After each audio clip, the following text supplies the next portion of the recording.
산상설교, 산상수는 그리스도의 제자들이 승리할 수 있도록 주님이 주신 그런 말씀입니다. 특히 예수님께서는 기도의 모델을 이렇게 우리에게 보여주셨습니다. 너희는 이렇게 기도하라. 주님께서 이렇게 기도하라 이 말씀을 하셨습니다. 저와 여러분이 이런 모델적인 기도를 같이 하면서 응답을 누리는 시간 되시길 바랍니다. 마태복음 6장 9절 10절입니다. 그러므로 너희는 이런 식으로 기도하라. 하늘에 계신 우리 아버지여, 아버지의 이름이 거룩히 여기지게 하옵시며 아버지의 왕국이 임하옵시며 아버지의 뜻이 하늘에서 이루어진 것 같이 땅에서도 이루어지이다. 오늘 이 기도를 보면 하나님의 뜻을 발견하는 정확한 열쇠가 나옵니다. 첫 번째입니다. 우리에게는 하늘에 계신 우리 아버지가 계십니다. 우리는 하나님을 아버지라 부릅니다. 하나님은 우리의 아버지가 되는 겁니다. 우리는 누구에게 기도합니까? 우리 아버지께 기도합니다. 하나님은 우리 아버지입니다. 멀리 계신 분이 아니라 비인격적인 분이 아니라 인격적으로 우리와 함께 하시는 그 아버지께 기도합니다. 우리 아버지께서 우리를 얼마나 사랑하십니까? 너무나 사랑하시는 거예요. 요한일서 4장 10절입니다. 사랑은 여기 있으니 우리가 하나님을 사랑한 것이 아니요 하나님이 우리를 사랑하사 우리 죄를 속하기 위하여 화목제물로 그 아들을 보내셨습니다. 주님이 우리를 얼마나 사랑하느냐, 아들을 주실 만큼 사랑하시는 거죠. 모든 걸 주실 만큼 우리를 사랑하는 겁니다. 그분이 우리의 기도를 들으시는 겁니다. 아버지께 기도하는 거죠. 굉장한 겁니다. 우리라는 단어가 중요합니다. 이 헬라 성경을 보면 아버지가 먼저 나옵니다. 우리보다 아버지가 먼저 나옵니다. 우리는 아버지께 기도하는데 우리라는 단어가 나옵니다. 대부분의 사람들은 극단적으로 자기 중심적입니다. 주님은 나의 아버지가 아니라 우리 아버지라고 이렇게 말씀하고 있습니다. 우리는 보통 기도할 때 내게 이렇게 해주세요, 나를 치유해 주세요, 내게 응답해 주세요, 이렇게 기도할 수 있는데 하나님은 어떤 분입니까? 우리 아버지입니다. 우리의 아버지이기 때문에 나 외에도 자녀들이 굉장히 많은 겁니다. 그래서 신앙을 가지면 자기 중심적인 거, 이걸 벗어나게 되는 거죠. 그래서 예수님은 기도하실 때 아버지를 대하는 자세의 일부로 주로 서서 하신 행동이 있습니다. 하늘을 우러러 보신 거예요. 왜 그렇습니까? 아버지가 거기에 계시기 때문에 그렇습니다. 저와 여러분이 기도하는데 하나님의 임재로 강력하게 들어갈 수 있는 나만의 방법이 있죠. 예수님은 그 방법이 뭡니까? 하늘에 계신 우리 아버지요, 하늘을 쳐다본 겁니다. 거기에 아버지가 계시기 때문에 그런 겁니다. 저와 여러분이 이 하나님을 인격적으로 만날 때 그 내 마음의 시선을 하나님께 완전히 고정시키는 방법 중에 한 가지가 뭐가 있습니까? 성경을 읽는 거죠. 저는 하나님의 말씀을 보면 금방 쫙 마음이 끌려 들어갑니다. 그리고 예수님께서 서서 하늘을 쳐다보셨던 것처럼 이렇게 하늘을 쳐다볼 때가 많죠. 선한 목자 교회는 화장실에 가면 이 4층이니까 창문 열면 하늘이 바로 보입니다. 늘 그걸 보는 거죠. 그리고 자주 하늘을 쳐다봅니다. 거기에 누가 계신 겁니까? 하늘들, 우리 아버지가 계신 겁니다.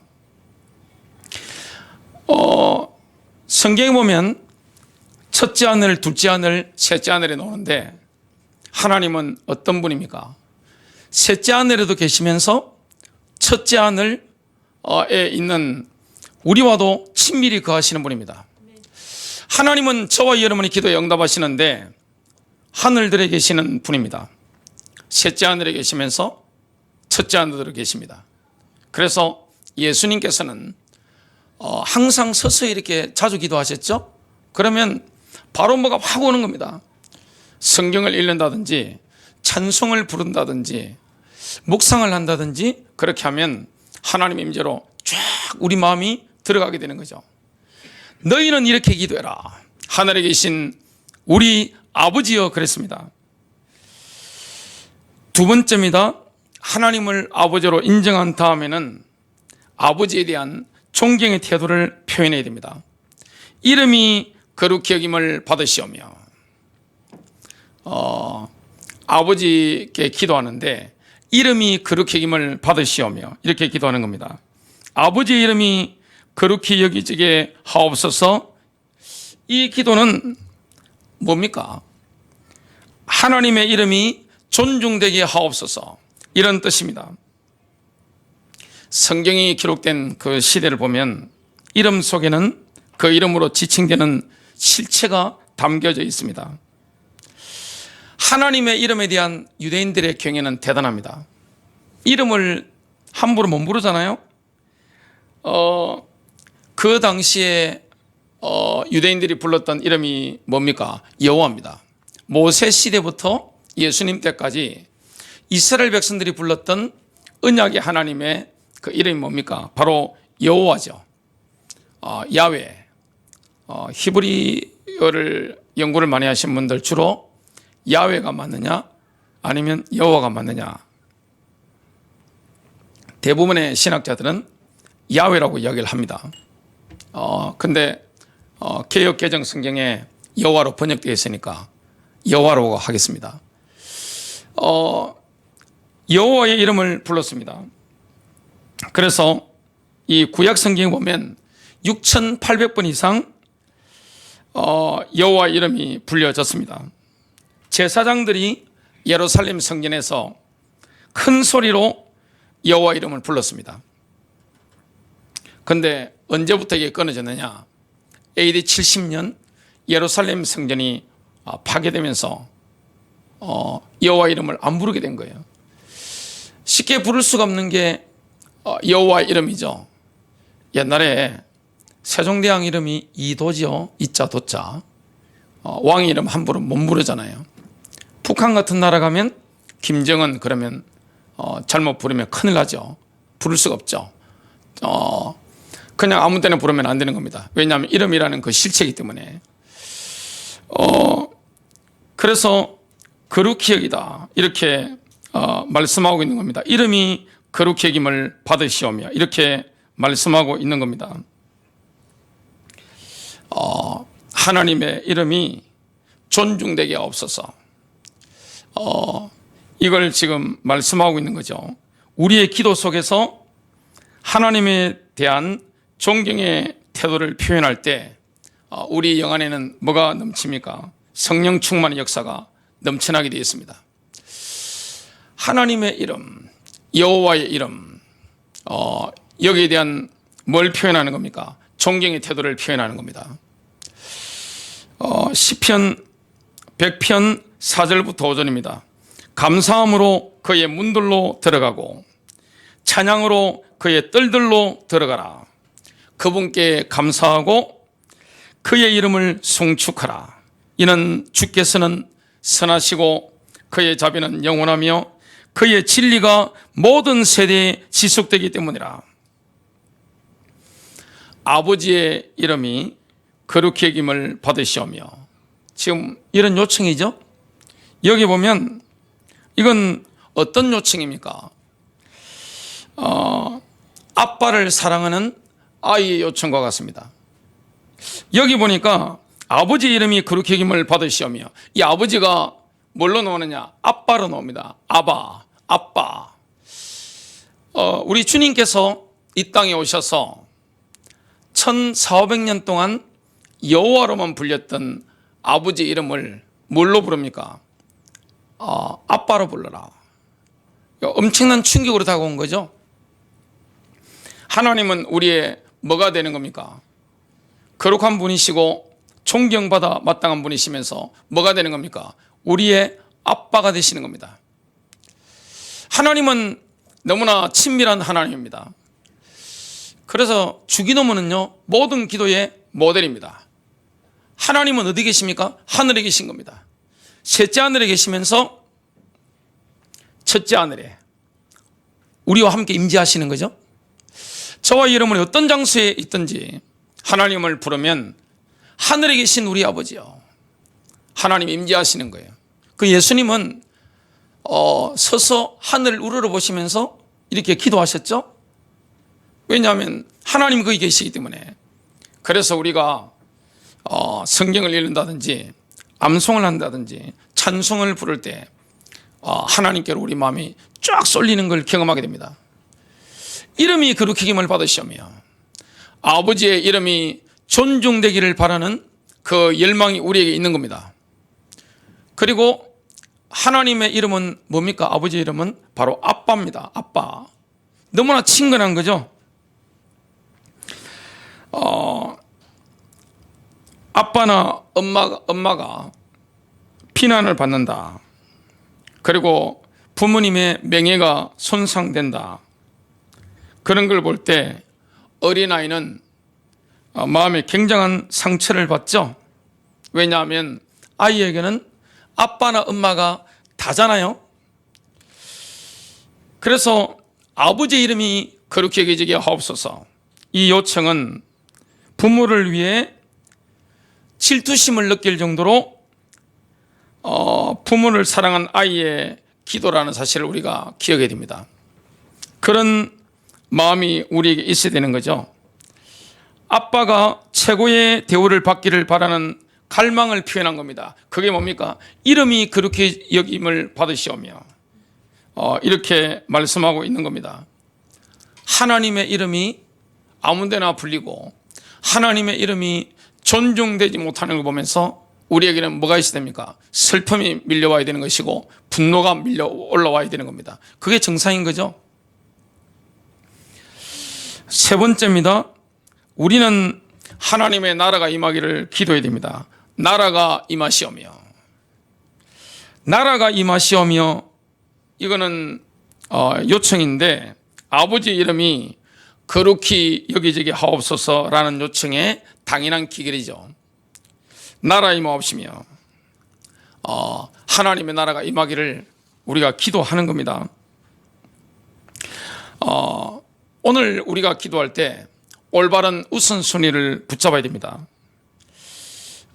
우리가 기도할 때 첫 번째 기도 제목이 뭡니까? 아버지의 왕국이 임하옵시며 하나님의 나라가 임하는 겁니다. 기도는 가장 먼저 뭘 붙잡고 시작해야 됩니까? 하나님의 계획입니다. 하나님의 계획을 붙잡고 기도하는 겁니다. 다른 거는 1순위가 아니에요. 일용할 양식이라든지 우리 제가 용서받는 거라든지 이런 거는 1순위가 아니죠. 1순위가 뭡니까? 나라가 임하는 겁니다. 하나님의 나라가 임하는 거죠. 하나님의 궁극적인 목표를 붙잡고 기도해야 됩니다. 그래서 하늘에 계신 우리 아버지요, 이름이 거룩히 힘을 받으시오며 나라가 임하시오며 나라가 임하옵시며 나라가 임하는 겁니다. 하나님의 나라가 임하는 거죠. 그래야 우리가 하나님과 뭐가 맞습니까? 핀도가 맞는 거죠. 초점이 맞아 들어가는 겁니다. 마태복음 6장 33절 그런즉 너희는 먼저 그의 나라와 그의 의를 구하라. 그리하면 이 모든 것을 너희에게 더하시리라. 저와 여러분이 주기도문을 보면서 가장 먼저 기도해야 되는 겁니까? 그의 나라와 그의 의를 놓고 기도하는 겁니다. 하나님의 나라가 임하도록 기도해라. 나라가 임하도록 기도해라. 그리하면 이 모든 것을 너희에게 더하시리라. 기도 제목을 잘 잡아야 됩니다. 하나님과 내가 맞아 들어가야 되는 겁니다. 하나님의 계획을 붙잡고 기도해야 됩니다. 그러면 나머지 기도 응답은 따라오게 되는 것을 보게 됩니다. 하나님의 우선순위가 있습니다. 나라가 임하는 겁니다. 어떤 개인이든지 이 우선순위가 맞으면 다른 건 따라옵니다. 가정도 마찬가지고 교회도 마찬가지고 민족도 마찬가지입니다. 나라가 임하는 거죠. 하나님의 근원적인 계획은 뭡니까? 아버지의 왕국을 지상에 세우는 겁니다. 하나님의 왕국, 그리스도의 왕국, 이걸 세우는 거죠. 주님은 십자가 죽으시고 부활하셨습니다. 성천하셨는데 그때부터 지금까지 2000년 넘는 세월이 흘렀죠. 하나님의 계획은 한 번도 바뀐 적이 없습니다. 최우선 순위가 뭡니까? 나라가 임하는 겁니다. 아버지의 왕국이 임하는 거예요. 그리스도의 왕국이 임하는 겁니다. 뭡니까? 재림입니다. 왕이 온다는 것은 뭐가 오는 겁니까? 왕은 왕국을 가지고 오는 겁니다. 만왕의 왕 되신 예수 그리스도께서 다시 오시는데 뭘 세우는 겁니까? 하나님의 왕국, 그리스도의 왕국을 지상에 세우는 겁니다. 여기에 하나님의 계획이 있습니다. 여러분, 이 땅에 다른 거 가지고는 문제 해결이 안 돼요. 가난한 사람 굉장히 많습니다. 전쟁이 많이 일어나고 있습니다. 아프리카 한번 보세요. 기아로, 질병으로 고통당하고 죽어나가는 아이들 얼마나 많습니까? 그래서 교회가 인류 봉사를 위해서 기도하는 거 좋은 건데 그런다고 해결되는 게 아니에요. 지금 일본의 군사비 증가되는 거 한번 보세요. 그리고 미국의, 중국의 군사비가 얼마나 많은지 한번 보세요. 대한민국의 군사비가 올라가는 거 한번 보세요. 대만의 군사비가 올라가는 거 한번 보십시오. 굉장합니다. 그 군사비를 뽑아가지고 전 세계 고통당하는 아이들에게 의료라든지 식량이나 주면 남아 돕니다. 돈이 쓸 데가 없을 만큼 많은데 해결 안 되는 거예요. 지난주에 우리 채영이 숙제가 있어가지고 같이 대화를 좀 했습니다. 동물원이 있어야 되느냐 없어져야 되느냐, 이게 요즘 아이들의 핫 이슈죠. 있어야 됩니까 없어야 됩니까? 제일 좋은 거는 동물이 없는 거죠. 근데 이 땅에 만약에 동물원이 없어져 버리면 어떻게 되겠습니까? 엄청난 부자들만 동물을 보겠죠. 사파리 여행이라든지. 일반 아이들은 동물 볼 기회도 없어져 버리는 거죠.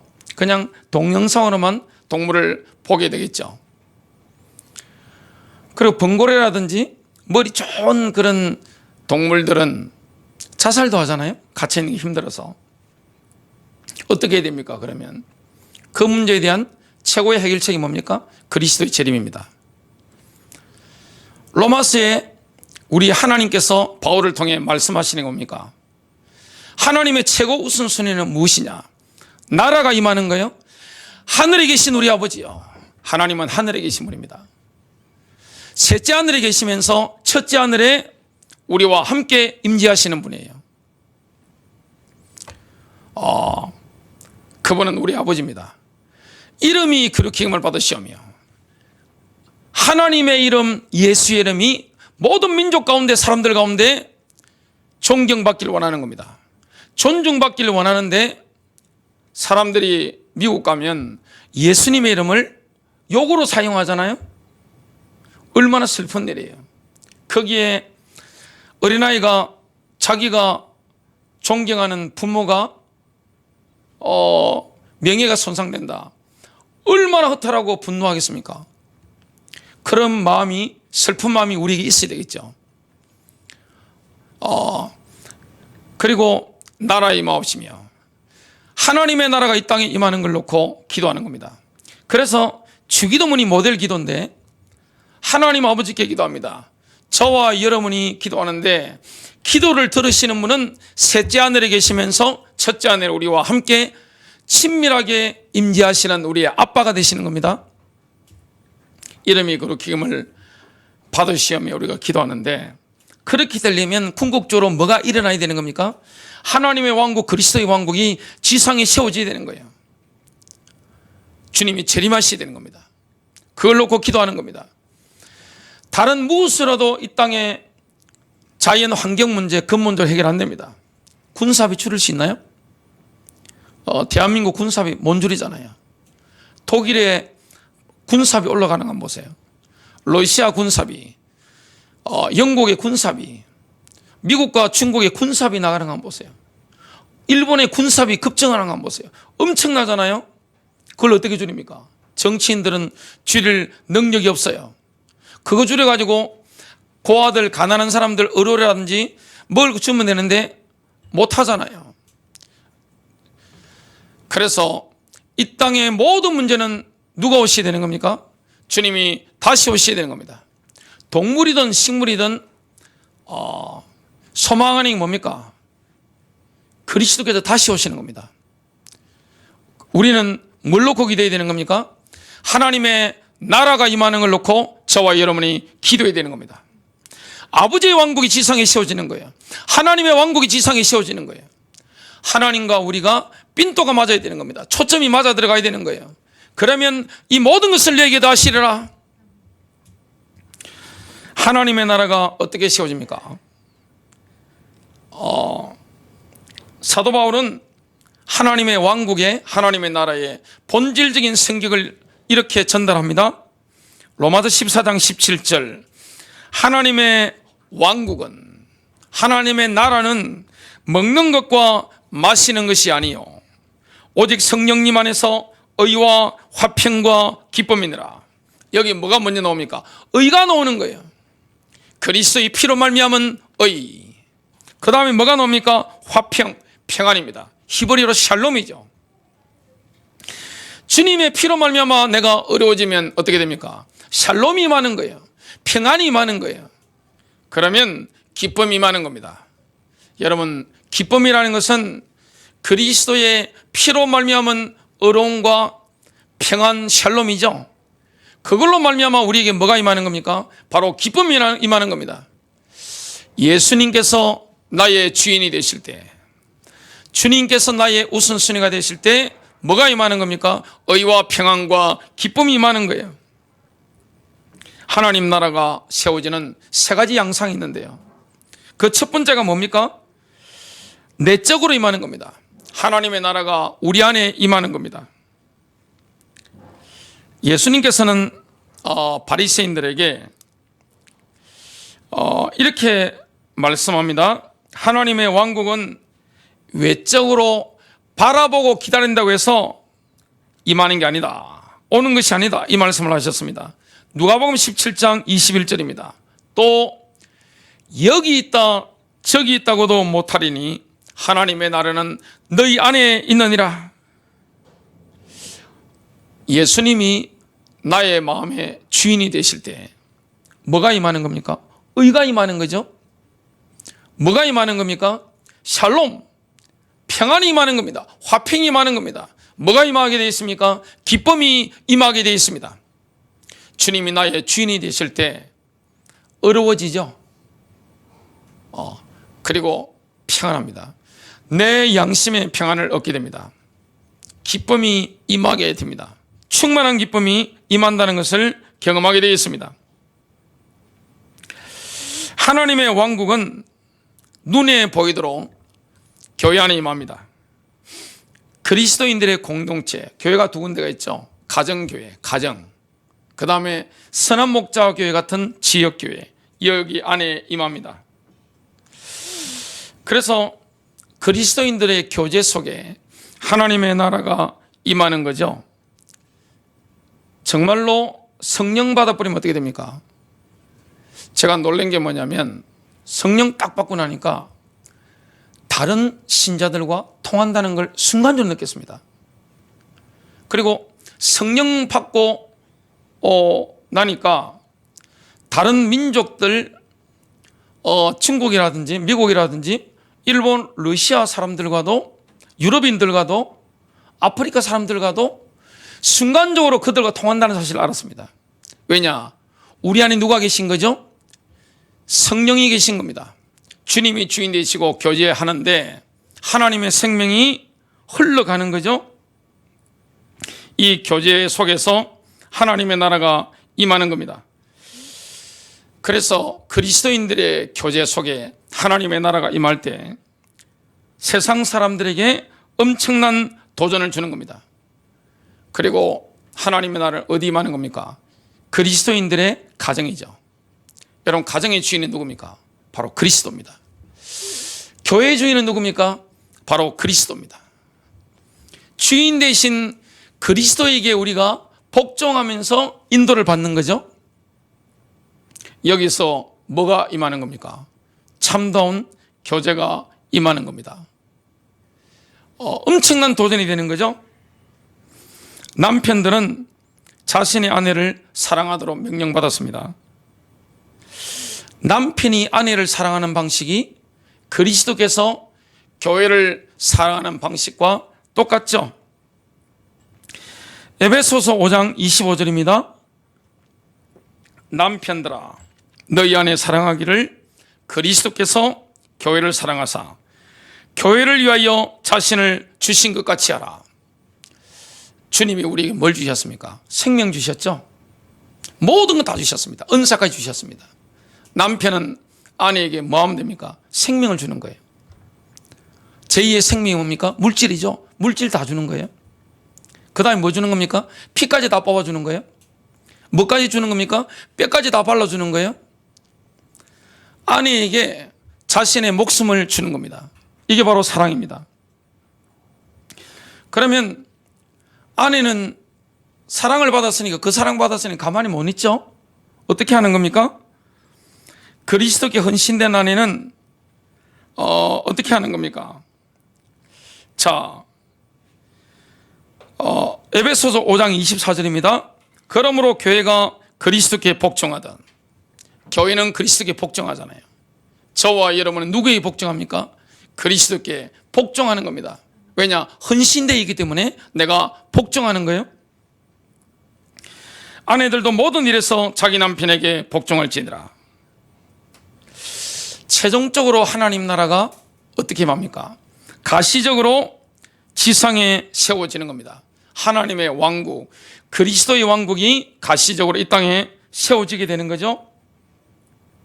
그 때문에 하나님은 그리스도께서 다시 오심을 간절히 사모하라, 이 말씀을 하시는 거죠. 주님이 주신 기도 제목 뭡니까? 그리스도께서 다시 오심을 사모하라, 갈망하라. 교회는 뭘 갈망해야 됩니까? 신랑이 오시는 거예요. 교회의 정체성은 뭡니까? 그리스도의 신부입니다. 신랑이 오시는 거예요. 하루라도 빨리 오시면 좋겠죠? 오늘이라도 오시면 좋겠죠? 늦으면 내일이라도 오시면 좋겠죠? 빨리 오시면 좋은 겁니다. 왜냐? 교회가 기다리고 고대하는 분은 누구밖에 없습니까? 바로 그리스도입니다. 베드로서 3장 12절입니다. 하나님의 날이 오기를 고대하고 열망하라.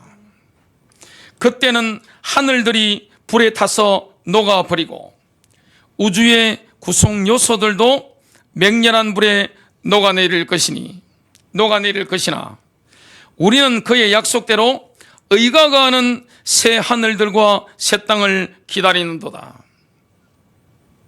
오늘 중요한 말씀을 하고 있는 거죠. 우리가 하나님의 나라가 이 땅에 임하기를 기도한다면, 하나님의 왕국이 가시적으로 이 땅에 세워지는 걸 기대한다면, 기도한다면, 아버지의 나라 그리스도의 왕국이 이 땅에 세워지는 걸 놓고 우리가 갈망한다면 하나님과 초점이 맞아 들어가는 거죠. 아무도 그 기도 응답을 방해할 자가 없습니다. 기도라는 것은 내 소원풀이가 아니에요. 내가 그리스도인이 된다는 것은 뭡니까? 자기 만족을 추구하는 게 아닙니다. 하나님을 나의 목적과 나의 욕심을 위해서 손목을 비틀어 가지고 응답을 달라고 이렇게 하시는 게 아니에요. 뭐 하는 겁니까?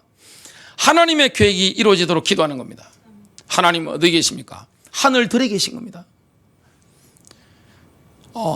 셋째 하늘에 계시면서 첫째 하늘에 있는 우리와 친밀하게 임재하시는 거예요. 하늘에 계신 우리 아버지요, 이름이 그렇게 기름을 받으시오며 우리는 부모의 명예가 올라가기를 간절히 바라는 아이처럼 우리 아빠의 이름이 모든 민족에게로 증거되고 그들로부터 존경받기를 원합니다. 그게 안 됐을 때 아이가 슬퍼하듯이 우리도 굉장히 슬픔이 밀려와야 되는 거죠. 또 뭐라고 하는 겁니까? 나라 임하옵시며 아버지의 나라가, 아버지의 왕국, 하나님의 왕국, 그리스도의 왕국이 지상에 세워지는 걸 놓고 우리가 기도하는 겁니다. 먼저 그의 나라와 그의 의를 구하라. 이 모든 걸 너에게 더하시리라. 그래서 하나님의 나라는 먹는 것과 마시는 것이 아닙니다. 오직 성령님 안에서 의와 화평과 기쁨이니라. 성령님 안에 있는 뭡니까? 의입니다. 의가 먼저 와야 되는 겁니다. 그 다음에 오는 게 뭡니까? 샬롬입니다. 평안이 임하게 되었습니다. 여러분, 주님과의 관계가 바르면 제일 먼저 오는 게 뭡니까? 평안이에요. 양심의 평안이 오게 되어 있습니다. 그러면서 뭐가 옵니까? 기쁨이 밀려오게 되어 있죠. 하나님의 나라는 어디 임하는 겁니까? 우리 안에. 하나님 나라는 어디 있습니까? 바로 그리스도인들의 가정과 교회입니다. 하나님의 나라가 어디 임하도록 기도해야 됩니까? 바로 지상입니다. 주님의 지름을 놓고 그래서 우리는 기도해야 되는 겁니다. 결론적으로 본다면 뜻이 하늘에서 이루어진 것 같이 땅에서도 이루어지이다. 이것은 나라가 임하시오며 의미를 더 명확하게 해주는 표현이죠. 하나님 뜻이 뭡니까? 나라가 임하는 겁니다. 여러분 승리하시기를 주님의 이름으로 축복합니다.